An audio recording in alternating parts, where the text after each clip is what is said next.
everyone. I'm John Evans. Welcome to another episode of One-on-One.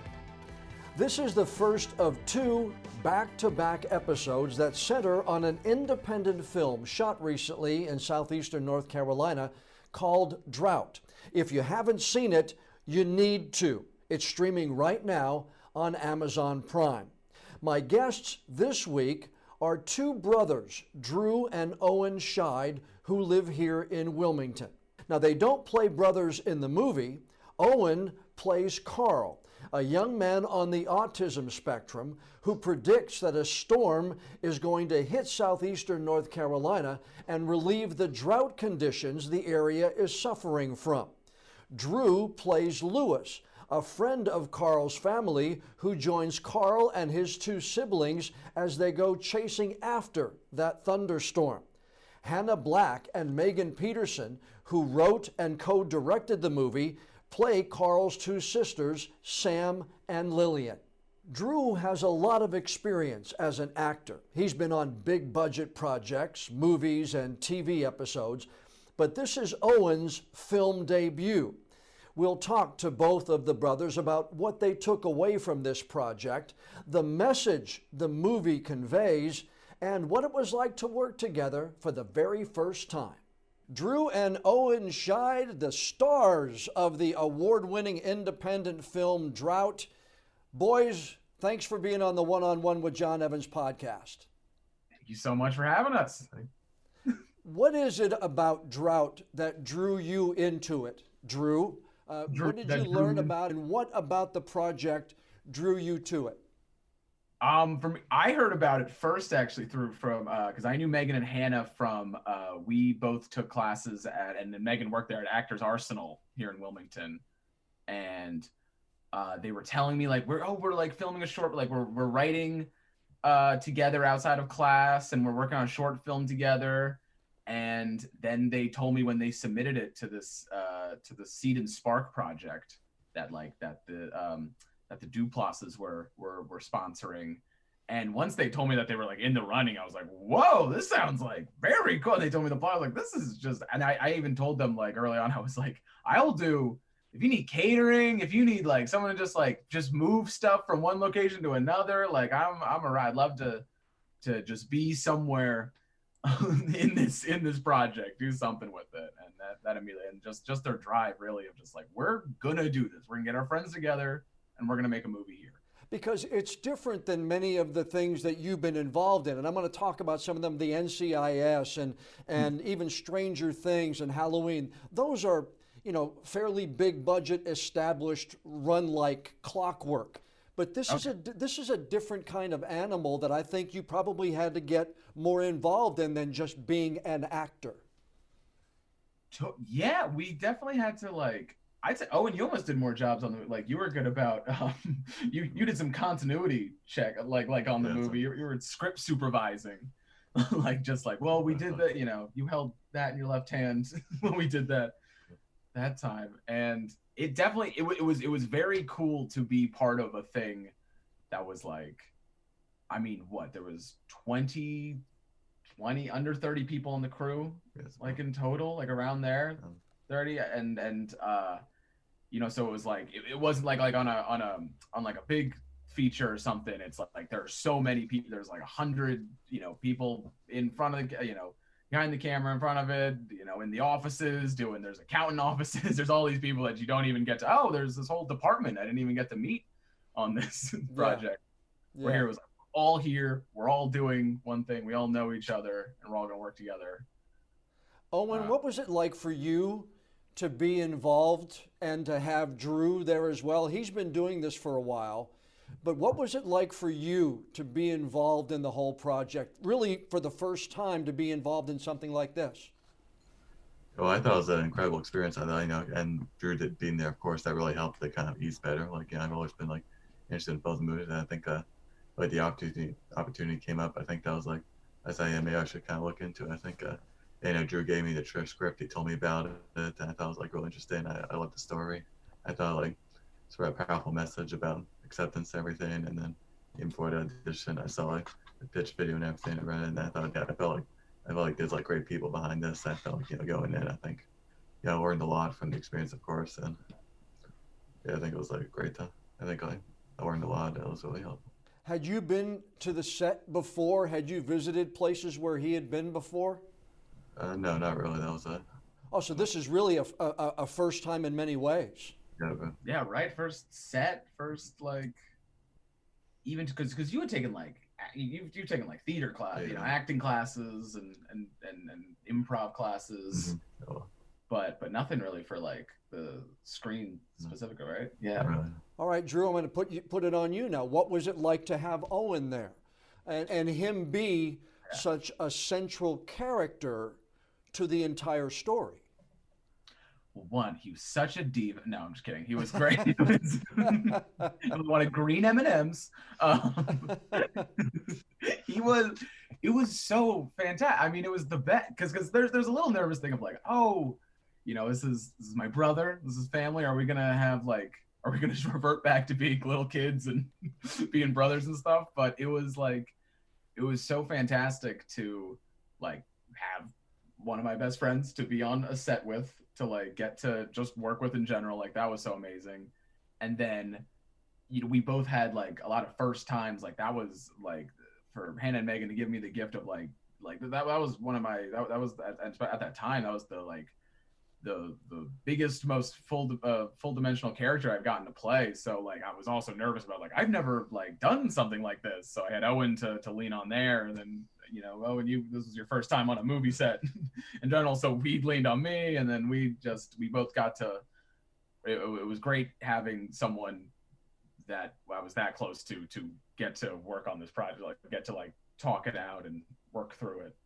It had to be really cool, aside of the whole family experience of having someone, obviously you love in a family member, but to see him grow and to see and him thrive, and like we would joke, we were like jealous, we were like me, Megan, and Anna would be like, man, we've been taking classes and doing this forever, and Owen just came on and is just like doing stuff that we're like, wow, this is gonna be good, this is gonna look good later. And it was so, and now we have this awesome, like we say it's the best like home movie we could ever ask for. Like just plug it on and be like, oh my gosh, yeah, remember that time we were in an ice cream truck? We drove across North Carolina. There it is. Yeah. How much did it mean to you, Owen, to get the opportunity rather than them have somebody who's not autistic play a role of someone who is? I think that decision to like cast an autistic person, I think that was very like important as like good representation. And I felt I kind of felt that I kind of being the role that kind of brought some authenticity to the parts. Initially kind of going in, I wasn't really open about me being autistic. I just didn't know about for too long at that point. And I kind of like going in, I didn't really say anything we didn't really talk about, because I guess it was kind of naturally assumed. I kind of played and again in the end it kind of came out as just like being myself. I think that kind of came across. I think something that's you didn't like play it up or play it or like. Initially, I thought I probably should have. I had to, but then like eventually, I was like in past movies, right? Yeah, where you that see it in movies. like that's kind of usually what works. So yeah. Are you different now then? I mean, did it do something for you personally to have this professional role? I think going there, I kind of got to feel. I think like sometimes I learn a little bit about acting. I think sometimes kind of in some ways it's being yourself, but also kind of pretty much taking what you are and then kind of adjusting to a certain situation. In some ways, I think some way that's what it's like. Mm-hmm. Have you seen him change, Drew, since the role and afterwards? I mean, yeah, I think so. We both definitely. I mean, how do you feel like? Do you feel? I definitely, for me, doing this project, like it was like this was something great that I've always dreamed about doing in one day, and like it never seemed like an actual. It's one of those things. It's like, well, I don't. That's just so exciting. I don't want to think about it too much because I don't know if that'll happen. Where it's like now that we've had like a taste of it, it's like, oh, we could maybe do this again, right? Do you feel that way? Like, yeah, maybe sometimes. I guess for the most part, actually, I didn't really feel like too much a chance. Kind of, I guess like we did that, and that's definitely kind of like so it's out there. I think, but yeah, I think in some ways, it has changed. I think a lot, and then because we had that under a belt, and then other ways, that kind of stuff are kind of, but that's good too. Nice. It wasn't an easy project, though. Hurricane Florence came knocking, and Right in the middle, right? It ruined the rap party. and there was momentum. Again, doing some research, I read they talked about the momentum that they had, and really Hurricane Florence just kind of brought that to a halt. Was it tough to bring it back again? Oh man, right? Like that was, it kind of blew, it didn't blow the wind because we were still so excited about it, but it was like, what was it? Was it a month or 2 months? Like close to 2 months. Yeah, it was better part of like 45 days or something, she said, right? Yeah, that's definitely a different like mood going on. I think when we came back. When we came back, it was both like an excited we're all back, but also like we all knew like the time crunch of like, well, we only have this. We got to get back to where we were then. Owen, you were great about that's where your script supervision came in, where you were like, like you were good about remembering, like, we came back to the hotel like 2 months later, and then it's like, I was holding whatever, like a bag or something on my right shoulder, and then you remember like it's actually on the left shoulder when we were coming in, so you can't, or like, oh, we were wearing this and that, and you were great about remembering from 2 months ago.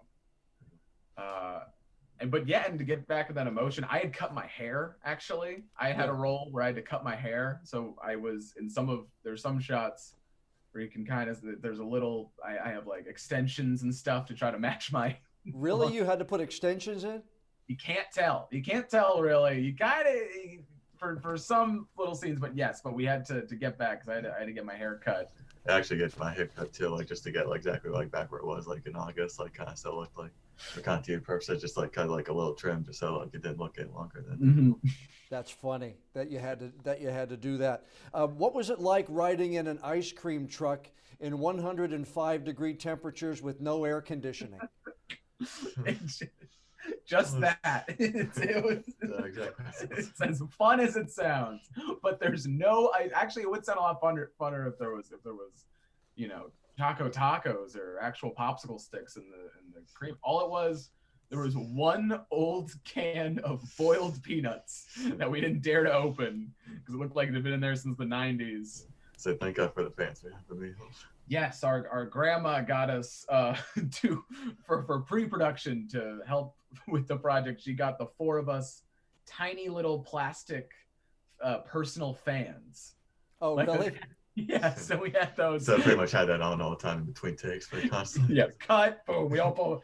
Oh my gosh, and everyone's batting. Da, da, da, da, da. Okay, we're about to go. Tuck them back, and action.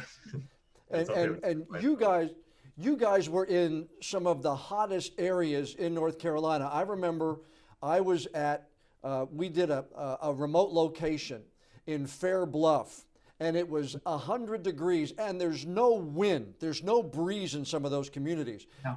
When you go inland to the Garlands, and when you go inland to some of those Sampson County locations, you don't get a breeze. No. Nothing. No clouds, no breeze. No, it is just the air just sits there. Hot summer, sticky sun out there. It was great. Nice long road. Yeah, that has got to be. And now, Drew, not everybody gets to fart in a movie. You did. Every day, I thank everything for that. I got to have a great on-screen fart. It is definitely our older brother's favorite part. Definitely our. I was so much fun. Was that an ad lib or was that actually in the script? I wish I was that funny that I could ad lib or that I would have a time to ad lib fart. Oh gosh, I wish, and surprise everyone. I think that was Robin, our one of the grips. Was that Robin behind the camera doing like a big raspberry? Yeah, bro. I think so. That was funny. It broke me up because you have this real soft. You're both showing your personality to each other. Yeah, it's been a tough day. Layers, and then I cut it with cut in the cheese. You roll over, and the next thing you know, and then it just like takes the scene to a new direction. Was there any ad-libbing that was left in? Yeah, actually, a pretty decent amount, right? Like, Yeah, different stuff. Like, I know one scene when I arrived at the motel, there's kind of like somewhere playing around with yeah, we were some like of that, some dancing of the stuff they around. did, like that was kind of some outlets in there. You when you ring that Yeah, bell, that was just the definitely camera kept going. Yeah, that even some other stuff like at like in that scene in Whaley's when Hannah like Sam says I can go to the store. The whole hug I did before I left, that was kind of just in the moment. I was like different stuff. They were so nice the about gazebo scene. That was all. the gazebo scene. Yeah, we're at the restaurant out and we got to, they were so nice about just like, you know, we would do takes like as it was written, and then we would just do some looser, just like, you know, feel it out and let the camera go a little longer or start a little earlier just for like some character moments, so we could just kind of be lived in as Carl and Lewis and Sam and Hannah. And we got to, they were very nice about like letting us say the thing that made the most sense to us to like convey, you know, talk, you know, say this how Lewis would say, how you think, you know, he was, and a lot of fun stuff kept in there. I think it was that's still in the cut where I have the little the Funyun eyes, right? That was great. That was a real moment. I was trying to make him laugh, and then everyone was not giving. I was like, oh, okay. That was because you were in the back with him in the back of the ice cream truck. And I turned down the Funyun eyes. That was great. They kept that in. Yeah, a lot of great. Yeah, that's my favorite when we get to the motel and then you ring the bell. Owen, how much of the character was acting and how much of it was you? Well, I think for starters, I think Carl's a lot more into weather than I am. That's I think, you know, I like Carl. You know, I have like things I'm passionate about, so I guess kind of in some way just replace weather with that. And then I think, yeah, most ways I kind of felt like I was kind of just like I said, I guess kind of more so like portraying myself, but also, you know, portraying this character in the moment. I think, you know, in some ways I kind of had to kind of, you know, think about what I do right here. And I think that was definitely. Would it be like when like if like was it like here's the situation Carl's has to go through right now? Would you just then stop and think like, okay, how would I really react? Yeah, I was going to say, did you put real life into it? I mean, because and Drew, you could tell me, when you're given a role, do you have to? You don't necessarily think how Drew would do this. You want to think how the character would. But since Owen is really dealing with some of the issues that the character deals with, I imagine he was a lot easier to go off real life experiences than maybe one of your characters would. Did you do that? Did you bring in like real life? Yeah, I think I mean in some cases, yeah, kind of like that kind of show emotions, how I feel in that kind of. I think maybe like I think Carl does kind of, and Carl that he kind of pretty much lived with autism his whole life, so I think he got a little bit more like familiar with it. I think in some ways, but I mean I have too, but not that I knew about. But I think that kind of I think kind of helped me kind of be more accepting of it to myself too, because I was kind of a little quiet about it before that. I didn't really know how to deal with it. When I found out, I think that kind of definitely helped like the whole experience kind of be more accepting to it, like up for myself. Nice. Owen, when you read reviews that say the film's real revelation is Owen Scheid, the young actor with autism making his feature film debut, Richard Probst of the independentcritic.com wrote that. What goes through your mind? Well, yeah, I guess usually when I hear, I guess I kind of feel a little embarrassed when I say it. Kind of like say like, well, I sometimes feel like, oh wait, maybe like, am I really that good, or am I seeing something that they don't? I feel kind of maybe imposter sometimes, like okay, maybe I was just doing that, and then like I don't know if like maybe sometimes like, oh, I guess I didn't think I was that good, like maybe they seen something I'm not, and then like maybe I'm like maybe I feel like sometimes I don't really deserve to be that good, like when they say like like maybe am I really. That's kind of like the thoughts that usually come when like, you know, that kind of comes up. Drew, when you hear something like that about Owen, what goes through your mind? I think I totally, your feelings are very valid. It's hard to, when someone's like, you're very good at this, it's hard to be like, I agree with you, because it's like, it doesn't feel like that. And sometimes the best things you do, you feel like it's like, well, I only spent like I always feel like that, like with like my comedian friends, like who do stand up in town, like they're always like I worked on, 30 days on this joke. This I spent, in different clubs. And then I wrote this in 5 seconds. I'm like, that's the funniest thing you've ever said. And they're like, really? I didn't even try on. I was just kind of doing it. It was my first time doing it. And I guess they like sometimes too. I say like you were saying, kind of like how I make them feel since my first day, and kind of made you feel like a work. Like, so like, why should I like have all this praise? Like, on the first time. Yeah, on the first time. Like, it feels like that. Like, is that kind of like the kind of put out mantle? Is there really like, should I really be up there when you got kind of, I guess you had like a little more experience and kind of like that happens to people on the first one. Boom. Yeah, I mean, and to your point, Drew, I mean, some of the stories that I may have done, people will say that's one of the best things I've ever seen, and it took me an hour to put it together, whereas one I've had for days and did dissolves and put music behind it and everything else like that. They're like, yeah, good. You know what I mean? Fine. They go their own, okay, I'll put it up. And you're like, but I cleared music. I did so much research. There's dissolves in here. I flip things around. I've got all this stuff. I put my heart and soul into it. And good job, John. See you tomorrow.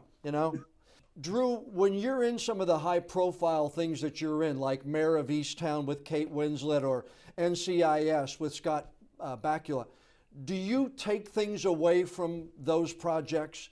Oh, yeah, I try. I try as much to, like, whenever I'm on set, just, like, I try to talk to everyone, get stories from it, because the best part about, like, a set like that is, crews are usually, like, grips or camera people are usually like, I've worked on, thousands of things. So you can talk to them about like, what was, this project like on NCIS, a couple of the camera people worked on like they filmed the Guardians of the Galaxy movies in Atlanta. And I was just like, oh my gosh, like they were wearing a shirt from the crew, like cast and crew. And I was like, let's talk about this. And I just like bothered them or, just watch what I like to just sit and watch like people setting up shots and figuring out like what is so that makes that effect, and then you look at try to sneak a look on the monitor, like and it looks like that, and I try to, and especially like I got there was one great day on, I mean there's a bunch of amazing days on the Mayor of Easttown set, but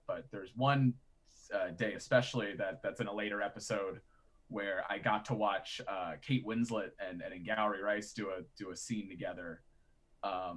That was and like I just got to spend basically an entire day watching them do this scene on a monitor, and I was like, it was just like a masterclass in acting and just being that kind of. I don't want to spoil anything, but it's like it was a very emotional scene, and just getting to watch that, you just start to kind of things start clicking like, she's doing that because of that and this and that. Oh, look at how she was preparing, before she walked on, how she like, once they call cut, like she still stays in it for minutes, depending as long as she needs to. And then her getting ready to reset, just like getting to watch that is just like fantastic. And then same with Scott Bakula on NCIS. He was a masterclass on how to be an actor on television, and like just like truly learned so much from him. And that was like, getting to have that much time with him, playing his son. Yeah, I got to have a nice amount of time with him. So yeah, you were. I mean, inside a car. That to me, and I've been keeping track of the things that you've done for a long time, but that to me would almost seem like the most serious role that you've had. Yeah. You pointed a gun, you threatened to kill somebody, you were in the car with him, it was a heavy role. And as I was like, I'm wondering how Drew is playing this, because, you played the teenager, the band in Mayor of Easttown, you played Halloween. Guys. Yeah. Connor's going through some stuff. Yeah, but I was just wondering how big a transition that one was for you. It felt very cool. One, just being like, like someone taking a chance and being like, do you want to play like a person who's going through so much like emotional strife of like, and someone who's desperately searching for a family. Like that's Connor. That's my one goal, is like, I just want a family, but I don't know how to deal with it. I'm so blinded by anger because of, I feel that Scott has betrayed me, and like, and what I do, like I work with an acting teacher, and and we just sort of like, I just imagine, what it, it sounds lame, but it's just like, you just sort of imagine what it's like to be this person, and then you do with as much information as given to you, and then you just kind of sit and you dream and meditate about all the different possibilities, what my goals are, what my past was, and sometimes you try to bring, if something is one-to-one, like, oh, I've had a situation like this in my real life, it's fun to try to bring that in and see if it can equate, and then mostly on that set, like, I try to get really geared up, but mostly just like, and then that's something Scott said, just like, you just prepare as much as you can, spend a lot of time doing it, and then show up open book. Like, then just like be loosey-goosey, like, what is Scott going to bring me? What is the director going to say? What is this person? Maybe someone in costume says something, maybe someone here, and you just bring all that. Be open and flexible, but show up extra prepared. And so do you think then you can help when you're going on with somebody else who's new, maybe like Owen, and having those opportunities, you can take some of that stuff you've learned and almost transfer it to him and be the veteran in that relationship? Whether it be Owen or somebody else, you can take it from what you've learned. Yeah. On some of the stuff I got to learn from some of these great actors. Yeah, just getting to watch people has been unreal. Some of these people, and on NCIS, especially, I get to work, like Jason. I get to work with this guy Jason Allen Carvel, who plays Scott's brother, and we have some awesome. Callie Thorne, who's a great actor, and Joanna Cassidy, who I'm a big fan of, going in from Roger Rabbit, and she plays my grandma. Yeah. And getting to watch like people like that and hearing stories, just like really. So I hope I'm clearly passing it on. I'm not like excited like they said this and that and hope. Because it's different when you look at the level of in Drought and the level in NCIS, and then in Stranger Things, which, by the way, I loved. I thought it was one of the best things. You were drunk teen and sweaty boy. Sweaty boy. So it's amazing how in 3 or 4 years, how much, you got roles that are meaty versus drunk teen and sweaty boy. I feel very lucky that it has progressed that way. I would have been fine doing drunk teens forever, as long as they'll have me. When did you get the acting bug? Oh, I was always a little scamp running around, like just being loud and needing attention. And but our parents early on were very nice and thoughtful, and were like, we're gonna put you in acting classes and like little community stuff. And we grew up in Lancaster, Pennsylvania, and so we would do some local theater camps out there. And then also our grandfather was a TV and radio personality in Philadelphia, yes, in the Philadelphia area. He was he had a children's variety show where he would he would host and do games in between Ultramans and Spider-Mans and Looney Tunes and stuff. Then they cut back to him, and he would present the next thing, and he worked in radio up until he passed, and he loved it. So seeing someone like, so it was handed down. What about you, Owen? When did you get the desire to want to act? Well, I think I've always loved movies and television. I think I kind of went to like the acting class. I think those like really helped. I got like interested. I think kind of like progressed in them. I think I learned a lot, and that kind of really helped. I think I thought like I saw like pretty early. I think. So like around the same time. Yeah, same time. As we both were always running around. Did you do anything at New Hanover High School? Did you do any plays or anything at New Hanover High when you went there?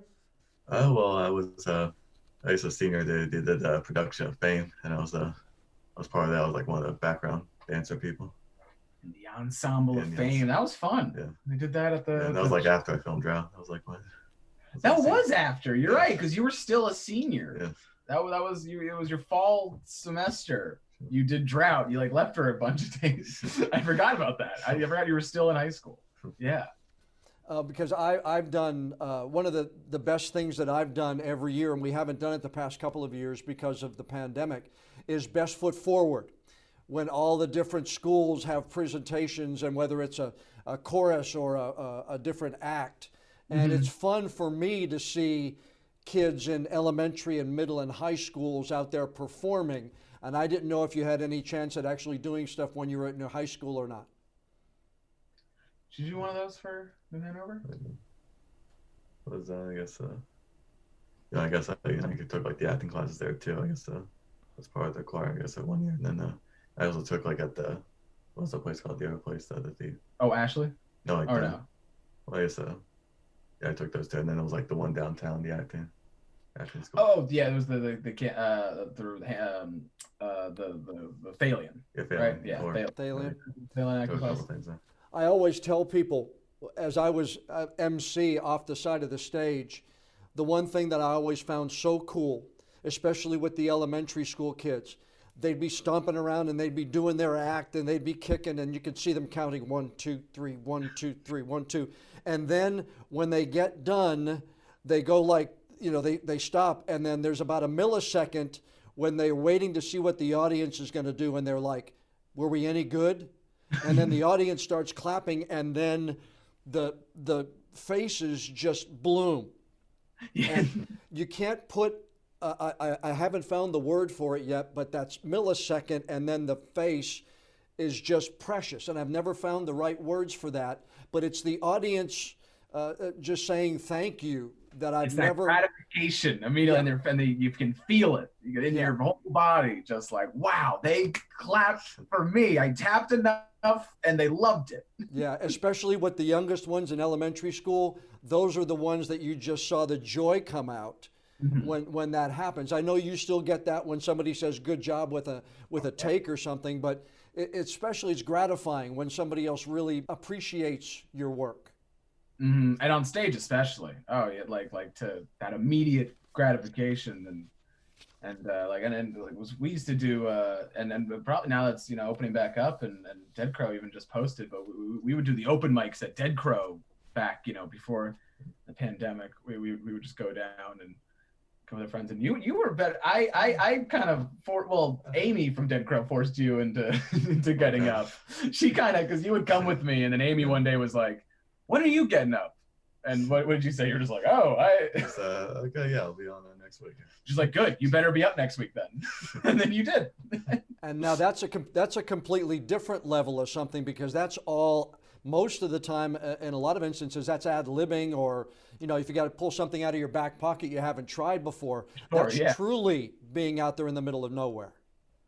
And it's like the stuff you wrote. So it's the most, it's like the most hurtful, not hurtful reject, but just kind of like, it's so earnest and like, here's something I thought of that's funny, and I'm going to present it to you guys. Do you also think it's funny? And then everyone's like, no. And then it feels bad. And you're like, oh, but I thought you would. How do you make sure you're getting better, Drew?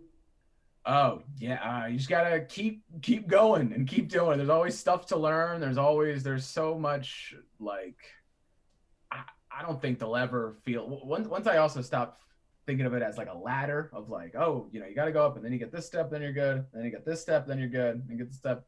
It's more of like a weird pictograph, like random, just like big 4-axis like graphs, and you just got to keep growing as an actor and just keep doing it, and like and doing like exercises and keep learning and keep, I don't want to say it's like a muscle, but it almost is like a, when you don't do it for a while, you lose sort of how you lose your processes, and you lose your train of thought when learning.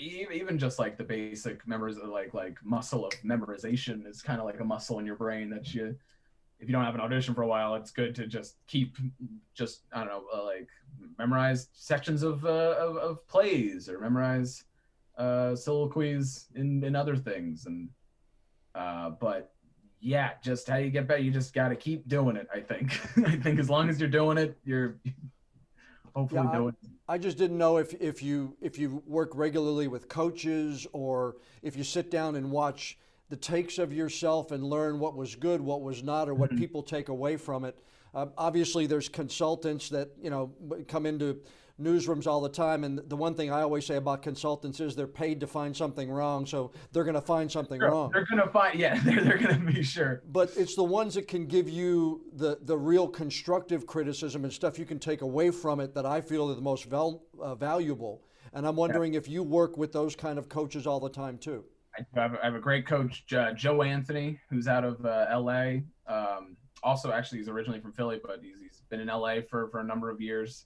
And we've been doing like online sessions ever since the pandemic, and he's been helping me, and we either go through a play, or if I have an audition, he helps me with those. And yeah, I exactly what you said, like the constructive, not someone to be like, this is wrong, this is wrong, this is wrong, but like, here's what you did, let's talk about it, let's see what was your train of thinking when you were doing that. Great. Oh, okay, well, think about this now, or here's that, here's how we can just continually get better.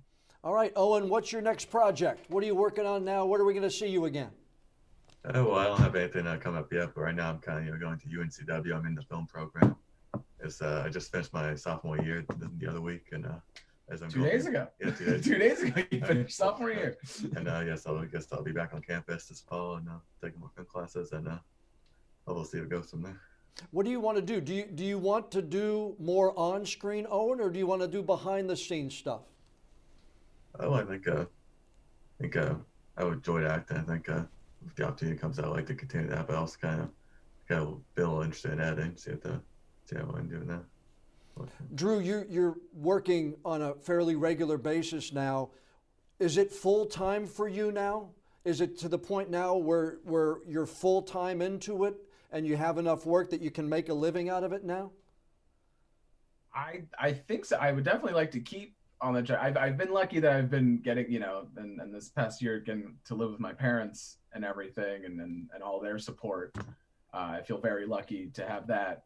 But I would hopefully, yes, like to keep it going. I as long as that's been just as long as they'll all have me in things, I would like to keep being in things. And what would you like to do long term? You like the on-screen stuff, or do you have an itch to direct, or an itch to produce, or to write? I would always like to be on screen. If that would be fantastic. And I've been thinking about like doing more, like just now, like in after all my friends getting vaccinated and everything, and us being like getting to help produce things. It's like I want to help make things with friends, or help people I think are very creative, and to like actualizing a thing.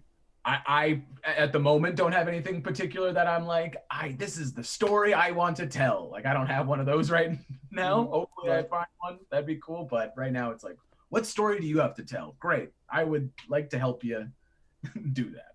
How much were Megan and Hannah an inspiration to you guys to maybe continue to do maybe indie films and stuff of that nature?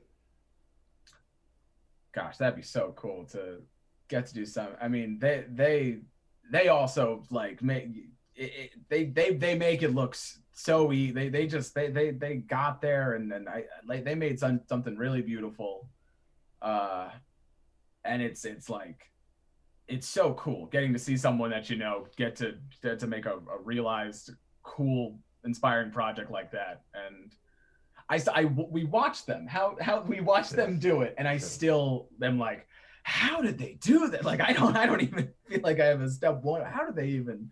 That was incredible. Yeah. So it's something to be very proud of, and like I said, I thought both of you did tremendous jobs with the characters and being a part of that movie. I know it's special. You said it's kind of like a home movie for you, but I know it's got a lot of really great messages to it, like I told you before. I think it's a pretty special piece of film work. Thank you so much. Really appreciate that. Well, guys, thank you. I've wanted to do this for a long time. I've wanted to get you guys on here. And Drew, I've followed your work for a long time. And Owen, I just think you had a spectacular debut, and I hope continued success to both of you. And now that you're in Wilmington, let's not be strangers. Let's check in when we have more projects. Exactly. Definitely. A big thank you to Drew and Owen Scheid for taking time from their schedule and joining us for this week's podcast. If you want to follow what the guys are up to, the best way to find out is to follow them both on Instagram. Now, next time in part 2, we'll be joined by Hannah Black and Megan Peterson, who wrote the film, co-directed it, and also starred in it. We'll talk about their vision for Drought, the problems they had to overcome while doing it, and the satisfaction of seeing it through. That's on the next One-on-One with John Evans podcast. Now, before we go, I'd like to ask you a favor. Please download and subscribe to the One-on-One with John Evans podcast on whatever app you use to listen to your favorite shows. And if you would be so kind, please leave us a rating or a review. They go a long way in boosting our rankings on the apps and helping us bring in even more new listeners. I'm John Evans. Thanks so much for joining us for this episode of One-on-One.